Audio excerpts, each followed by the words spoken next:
사도신경으로 우리들의 신앙을 고백하겠습니다.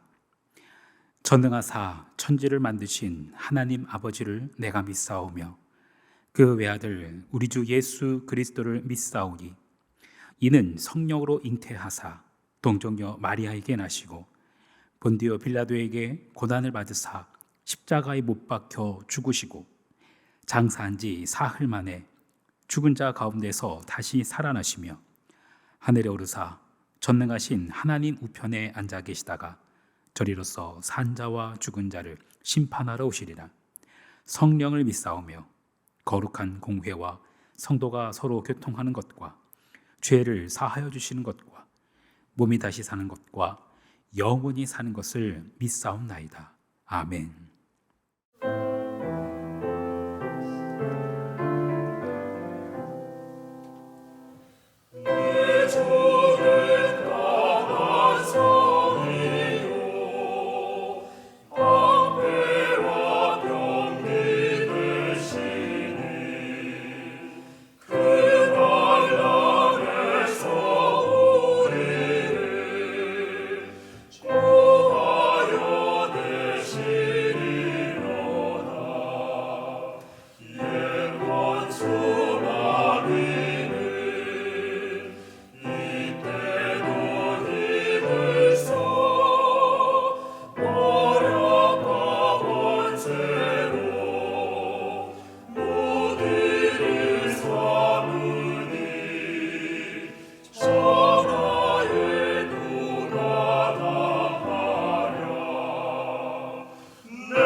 이 시간 우리에게 주시는 하나님의 말씀 요한계시록 11장 14절로 19절 말씀입니다. 요한계시록 11장 14절로 19절 말씀. 둘째 화는 지나갔으나 보라 셋째 화가 속히 이르는도다.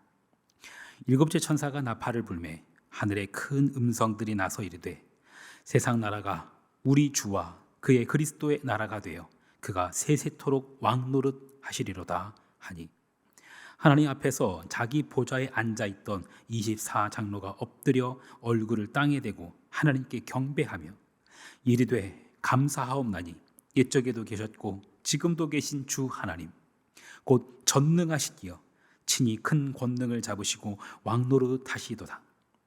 이방들이 분노하며 주의 진노가 내려 죽은 자를 심판하시며 종선지자들과 성도들과 또 작은 자든지 큰 자든지 주의 이름을 경외하는 자들에게 상 주시며 또 땅을 망하게 하는 자들을 멸망시키실 때로소이다 하더라. 이에 하늘에 있는 하나님의 성전이 열리니 성전 안에 하나님의 언약궤가 보이며 또 번개와 음성들과 우레와 지진과 큰 우박이 있더라. 아멘. 잠시 기도하겠습니다. 내 주는 강한 성이요 방패와 병기 되시니 큰 환난에서 우리를 구하여 내시리로다. 하나님, 죄악된 세상에서 의롭게 살아가기 위해 성도들이 맞서야 할 많은 싸움이 있습니다.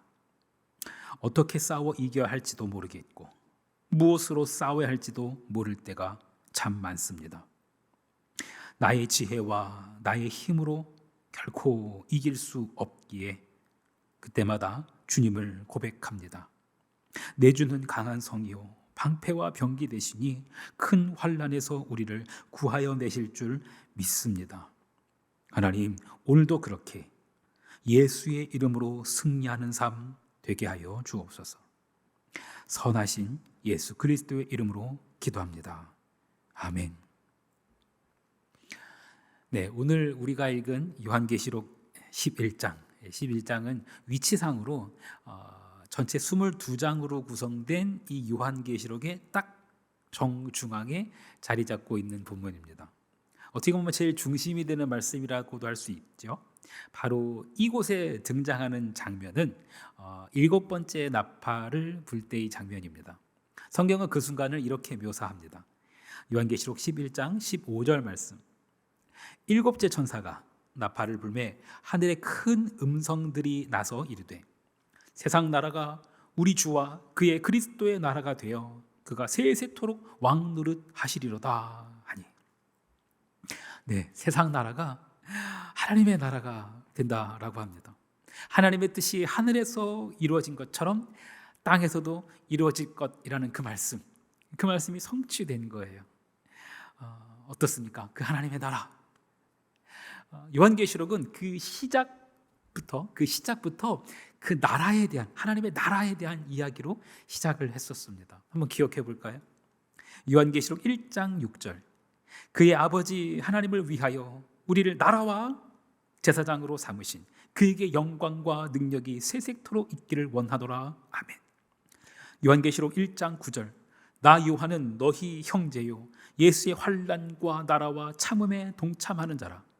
하나님의 말씀과 예수를 증언하였으므로 말미암아 반모라 하는 섬에 있었더니. 요한계시록 5장 10절. 그들로 우리 하나님 앞에서 나라와 제사장들을 삼으셨으니 그들이 땅에서 왕 노릇하리로다 하더라. 네, 우리를 나라와 제사장으로 삼으신 그분께 영광이 세세토록 있을지어다. 우리를 나라와 제사장으로 삼으셨으니 세세토록 왕 노릇하리로다. 너무 멋지죠? 감격스럽죠? 정말 기대되는 말씀이죠. 나라, 그 나라, 하나님의 나라, 그 하나님의 나라에 관해서 오늘 본문인 11장에서도 비슷한 외침이 등장합니다. 11장 15절 말씀 다시 한번 읽어볼까요? 7째 천사가 나팔을 불매 하늘에 큰 음성들이 나서 이르되 세상 나라가 우리 주와 그의 그리스도의 나라가 되어 그가 세세토록 왕 노릇 하시리로다 하니.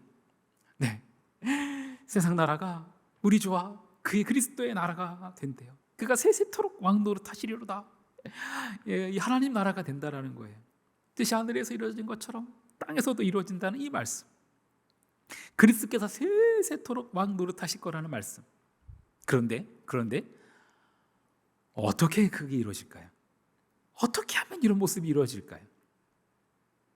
조금 전에 우리가 읽었던 말씀 중에 요한이, 이 계시록을 기록한 요한이 자기를 어떻게 소개했었는지 그걸 한번 기억해 봤으면 합니다. 계시록 1장 9절 말씀. 나 요한은 너희의 형제요 예수의 환난과 나라와 참음에 동참하는 자라. 네, 요한은 자기 자신을 예수의 환난과 나라와 참음에 동참하는 자라고 소개합니다. 여기서 중요한 게 한 가지 있습니다. 헬라어를 보면은 환난과 나라와 참음, 이 세 단어에 각각의 정관사가 붙은 게 아니라 하나입니다. 이 세 단어에 하나의 정관사가 붙습니다. 무슨 말씀이냐면 이 세 단어가 한 세트라는 겁니다. 환난, 나라, 참음. 이것은 각각이 아니라 이것은 하나의 세트 같은 거예요. 하나님의 나라는 그렇게 이루어집니다. 환난과 나라와 참음. 오늘 우리가 함께 읽은 이 요한계시록 11장을 보면 그 하나님 나라 백성들이 받게 될 상을 소개합니다. 상을 받게 될 거래요. 어떻습니까? 여러분, 과연 우리가 하나님께로부터 받을 상, 그 뭘까요? 환난과 참음을 통해서 나라를 이뤄낸 자들이 받게 될 상은 어떤 상일까요?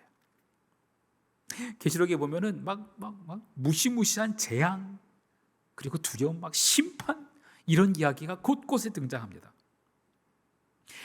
그렇다면 교회를 박해했던 그들이 멸망하는 게 과연 우리가 받아야 될 상일까요? 하나님의 심판은요, 처음부터 그 심판 자체가 목적이 아니었습니다. 사람들이 끝까지 회개하지 않고 완강히 거부할 때 사용하시는 마지막 수단이기도 해요. 하나님의 참음입니다. 하나님의 참으심. 일곱 나팔 재앙을 잘 살펴보면요, 완전한 파멸이 아닙니다. 부분적인 파멸입니다. 제한적인 파멸이에요. 왜 그럴까요? 하나님의 능력이 부족해서 그럴까요? 다 멸망하실 만큼 힘이 약하셔서 그럴까요? 아닙니다. 그 목적이 사람들을 완전히 멸망시키는 게 돼 있는 것이 아니라 그들을 어떻게든 회개하여 다시금 돌아오게 하기 위한 것이기 때문입니다. 하나님의 참음이에요. 환난과 참음으로 그 나라를 이루시는 하나님의 섭리입니다. 오늘 본문 15절에 보면은 세상 나라가 주와 그리의 그리스도의 나라가 되어 세세토록 왕노릇하시리로다 라고 합니다. 이 말씀은 세상 나라가 그냥 그 세상 나라 그 제국의 몰락을 가리킨다고 볼 수도 있겠습니다. 아닙니다. 그것은 단순한 복수이죠. 그렇게만 된다면 그것은 단순한 그냥 복수일 거예요. 계시록은 단순한 복수를 이야기하는 책이 아닙니다. 하나님의 공의로운 심판의 과정입니다. 하나님의 공의는 한 영혼이라도 더 구원하시려는 하나님의 긍휼입니다. 이 요한계시록 전체를 관통하는 주제는 복수심에 불타는 파괴가 아니라 하나님의 공의와 하나님의 긍휼로 인한 구원입니다. 그 하나님의 참으심이에요. 하나님 나라의 백성된 우리들 역시 폭력과 힘으로 세상 권세를 뒤집는 그런 것을 위해서 부르심을 받은 존재들이 아닙니다. 오히려 환난과 참음으로 그 나라를 이루라고 부르셨습니다. 세상 나라가 우리 주와 그리스도의 나라가 되어서 세세토록 왕노릇하시리로다. 그렇게 외친 이 요한계시록 11장은 하나님의 성전에 있는 언약궤를 보는 장면으로 끝이 납니다. 언약궤. 어떤 것이 생각나시나요? 이 언약궤는 하나님께서 자기 백성과 함께 하시는 그 임재하시는 장소입니다. 이 언약궤 안에는 세 가지 성물이 들어갑니다. 십계명 돌판, 만나 항아리, 그리고 아론의 지팡이입니다. 이 세 가지 성물은 다 하나님의 임재를 상징하며 또한 동시에 하나님의 심판을 상징합니다. 하나님의 영원한 생명을 상징하는 동시에 인간의 죄악과 죽음을 상징하기도 합니다. 십계명 돌판 어떤가요? 생명이신 하나님의 말씀이 기록된 돌판이지요. 하지만 그것을 처음 받아들였던 백성들은 그때 시내산에서 황금 송아지를 만들고 우상 숭배하고 있었습니다. 만나가 담긴 항아리 어떤가요? 광야에서 그들이 노력하지 않았지만 일용할 양식을 하나님께서 하늘에서 부어주셨어요. 하지만 백성들은 그것을 먹으면서도 하나님을 모욕하고 하나님을 원망했습니다. 아론의 지팡이는 어떤가요? 하나님께서 세우신 권위에 도전하며 저항했습니다. 지팡이, 그것은 마른 막대기이지만 전혀 생물이 없는 물건이지만 하나님께서 임재하셔서 그 막대기에서 싹이 나고 꽃이 피고 열매까지 달리게 됩니다. 이렇듯 언약궤 안에 있는 세 가지 성물은 모두 하나님의 생명을 상징하는 동시에 인간의 죄악을 상징하게 됩니다. 계시록 11장, 요한계시록 복판에 등장한 성전의 언약궤, 그것은 하나님의 구원과 인간의 죄악, 그것을 한 단어로 정의하자면 은혜입니다. 은혜예요. 은혜. 계시록 곳곳에는 하나님의 은혜가 서려 있습니다. 7번째 나팔을 불었을 때 펼쳐지는 장면 속에도 우리는 은혜를 읽을 수 있습니다.